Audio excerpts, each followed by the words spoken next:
The more you sweat in peace the less you bleed in war. दोस्तों, इसका मतलब ये होता है कि अगर आप नॉर्मल दिनों में ज़्यादा मेहनत करते हो तो तूफ़ान आने पे आप चैन की नींद सो सकते हो। आज की इस वीडियो को बनाने के लिए मैं ऐसे तूफ़ानी बैकग्राउंड का कब से इंतज़ार कर रहा था और फाइनली आज मुझे ये बैकग्राउंड मिल गया। सो दोस्तों, आज की इस स्टोरी में हम बात करेंगे एक ऐसे लड़के की जिसने हमें ये सिखाया कि अगर हम अपने नॉर्मल दिनों में कड़ी मेहनत करते हैं तो तूफ़ान आने पे भी हम कैसे चैन की नींद सो सकते हैं। तो आइए इस वीडियो के स्टार्ट करते हैं। बट वीडियो के स्टार्ट करने से पहले मैं इस वीडियो को पॉज करूंगा और मैं नीचे जाके अपने कमरे में इस वीडियो को कंप्लीट करूंगा, क्योंकि ऐसे तूफ़ानी माहौल में वीडियो डिवाइस लेके वीडियो बनाना थोड़ा सेफ़ नहीं है।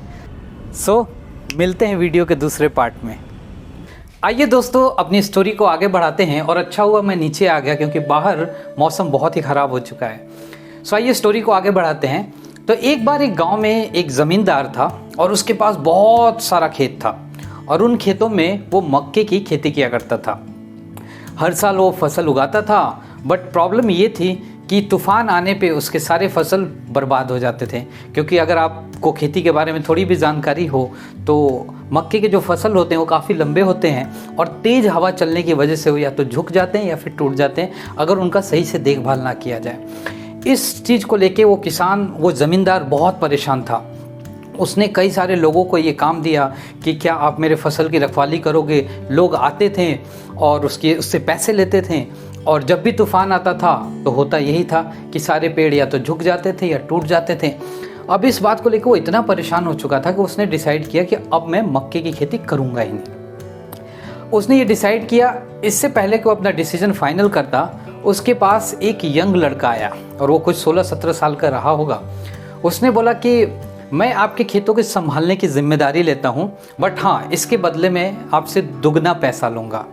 किसान ने सोचा इतने लोग आए और गए और ये 16-17 साल का एक यंग लड़का क्या ही मेरे खेत संभालेगा, और ऊपर से तो ये मुझसे दुगने पैसे भी मांग रहा है। उसने अपने घर में अपने परिवार वालों से डिस्कशन किया। सबने कहा कि जब इतना नुकसान सह लिया तो क्यों ना एक बार इसकी भी बात मानी जाए।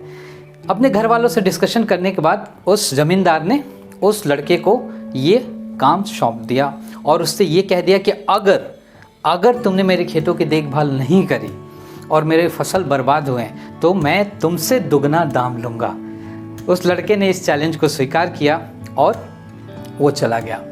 थोड़ा टाइम बीतता गया, वैसे ही फसल की वो लड़का देखभाल करता रहा और हुआ वही, अचानक से एक दिन बहुत तेज़ तूफ़ान आया। किसान के मक्के की फसल बिल्कुल पक के तैयार थी, लंबे लंबे पेड़ अपने खेतों में लहलहा रहे थे और उस दिन भी फिर से बहुत तेज़ तूफ़ान आया। अब किसान को ये क्यूरियोसिटी हुई। उसने सोचा कि वो लड़का खेतों में होगा, वो भाग रहा होगा, दौड़ रहा होगा, वो मेरे फसलों को बचा रहा होगा। इस चीज़ को देखने के लिए वो फटाफट खेत में गया। वहाँ जा कर के उसने देखा और वो आश्चर्य हो गया, वो लड़का तो वहाँ था ही नहीं जिसे उस वक्त वहाँ रह के उस खेतों की, उस मक्के की फसल की देखभाल करनी चाहिए थी। वो तो वहाँ है नहीं। वो भागा भागा उस लड़के के घर गया। उसने देखा वो लड़का तो आराम से चादर ताने चैन की नींद सो रहा है। उसने जाके उस लड़के को उठाया और बोला, अरे खेतों में तूफान आ चुका है, फसल बर्बाद हो जाएंगे, तुमने वादा किया था कि तुम मेरे खेतों की रक्षा करोगे और तुम यहाँ चैन की नींद सो रहे हो। वो लड़का मुस्कुराया और उसने बोला, आप बेपरवाह ही इतना परेशान हो रहे हैं, आप भी घर जाइए और आराम से जाके सो जाइए, आपकी फसलों को कुछ नहीं होगा। मरता क्या ना करता। किसान ने वही किया, वो जा कर के घर पे सो गया। अगले दिन वो डरा सहमा उठा, अपने खेतों की ओर जाने लगा। खेतों पे जाने के बाद उसने जो देखा, उसको देख के उसकी आंखें खुली की खुली रह गई। उसके सारे फसल वैसे ही लह रहे थे। हालांकि बीती रात बहुत बड़ा तूफान आया था, बट उसके फसलों को कुछ नहीं हुआ था। तो दोस्तों, आखिर ऐसा क्या हुआ था? आखिर उस बच्चे ने ऐसा क्या किया था जिसकी वजह से फसल भी बिल्कुल वैसे रहे और वो तूफान में भी चैन की नींद सोता रहा?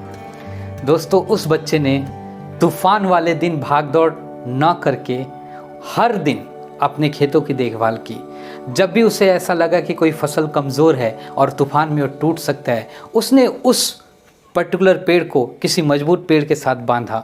हर पेड़ के किनारे किनारे उसने रस्सियाँ बांधी। जहाँ पे मिट्टियाँ कम पड़ रही थी वहाँ उसने मिट्टियाँ डाली, टाइम से पानी दिया और उसने हर दिन थोड़ी थोड़ी ही सही लेकिन रेगुलर अपने पेड़ों की देखभाल की, उन्हें ज़रूरत पोषक तत्वों का दिया। जहाँ पे रिक्वायरमेंट थी वहाँ पे सपोर्ट प्रोवाइड किया। अब इससे क्या हुआ, जब तूफ़ान आया तो उसके पेड़ उसके रोज़ की मेहनत की वजह से सुदृढ़ खड़े थे और उनके पेड़ों को कुछ नहीं हुआ।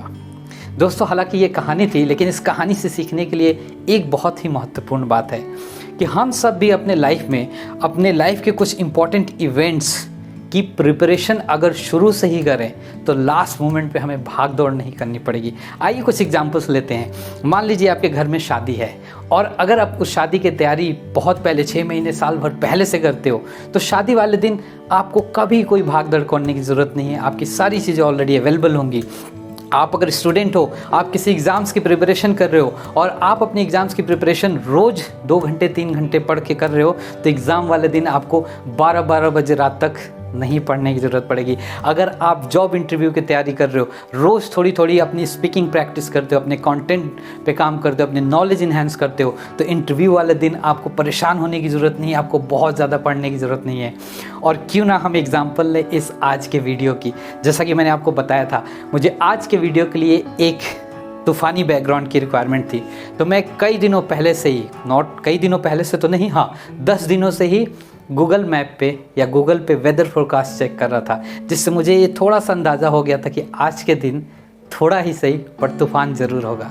सो दोस्तों, इस वीडियो को यहीं कंक्लूड करते हैं। आशा करता हूँ आपको मेरा ये वीडियो पसंद आया हो और जिस भी इम्पोर्टेंट इवेंट की आप तैयारी कर रहे हो आज से ही स्टार्ट कर दो। थोड़ी थोड़ी मेहनत करोगे तो तूफ़ान आने पे आप चैन की नींद सोओगे। As I said, the more you practice in peace, the less you bleed in war.